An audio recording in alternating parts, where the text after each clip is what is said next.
Ok, dans cette vidéo, je voulais parler d'un sujet qui est en fait le véritable ennemi euh, dans la vente, qui n'est pas du tout en fait la concurrence, comme on pourrait le penser.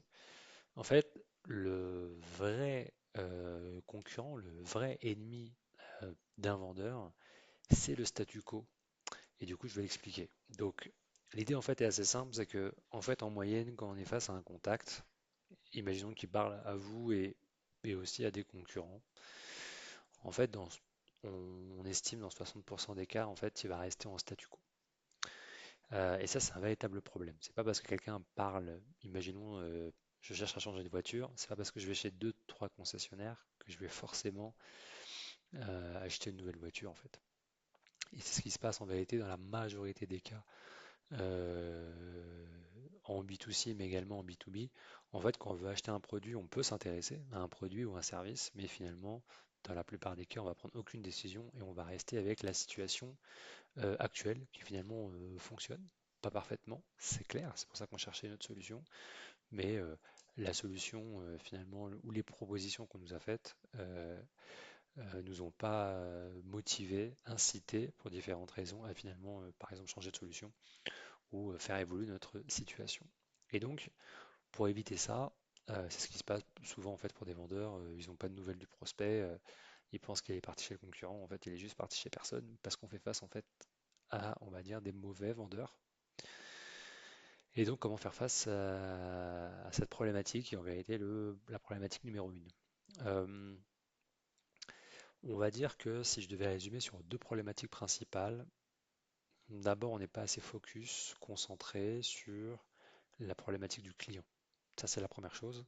C'est-à-dire qu'on n'a pas défini assez clairement les problèmes en profondeur qu'il a aujourd'hui avec sa situation actuelle. Ce qui fait que quand on va lui proposer notre solution, on va surtout mettre en avant notre solution, mais pas appuyer fortement sur ses problèmes. Ça, c'est la première chose. Et également, et ça, c'est le deuxième point qui est important, c'est finalement les risques de rester dans sa situation actuelle. Et ça, c'est en gros un point qui est oublié. Donc, on fait pas une étude approfondie de la situation actuelle du prospect, on ne pose pas cette question, on ne creuse pas assez. Du coup, on peut pas, quand on revient vers lui, quand on lui fait une proposition commerciale, on peut pas revenir en fait en disant avec des mots un peu différents que lui a pu utiliser. Euh, on va pas être capable en fait de mettre des mots précis sur sa situation, afin que lui dise ok, oui, ça c'est bien la problématique que j'ai actuellement, et appuyer. Ça c'est le deuxième point qui est essentiel. En fait, c'est qu'est-ce qui se passe si vous faites rien. Euh, Imaginons par exemple que j'avais pris l'exemple hier d'un coach sportif.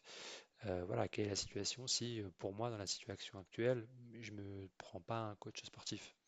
Je vais continuer à sortir, à peut-être faire des mauvais choix en termes d'alimentation, à boire trop d'alcool. Voilà. Qu'est-ce que le coach va changer dans ma vie, dans mon contexte, dans ma vie professionnelle, dans ma vie personnelle? Et là, on peut imaginer pas mal de choses qu'on peut avancer, mais également, je sais pas, dans l'utilisation d'un CRM actuellement, le CRM pas parfait.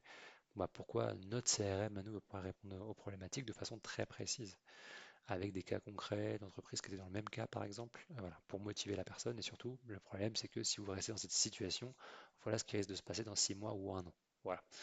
Donc, à l'avenir, maintenant, si vous devez éviter ce statu quo, voire, comme on dit en bon français, du ghosting à l'avenir, parce que vous faites une proposition commerciale et que finalement le prospect ne bouge pas, c'est parce que vous n'avez pas appuyé assez fortement sur les problématiques et les risques de rester dans cette situation. Donc pour ça, il faut simplement poser un peu plus de questions. Donc c'est pour ça que souvent, dans les premiers rendez-vous, on est plutôt sur du 80% où le contact va parler, vous allez parler pendant 20% du temps en posant des questions. Donc vraiment creuser la problématique en profondeur pour bien comprendre. Ça, c'est un point qui est important. Et ensuite, de définir le risque pour le contact, le prospect, de rester dans sa situation actuelle.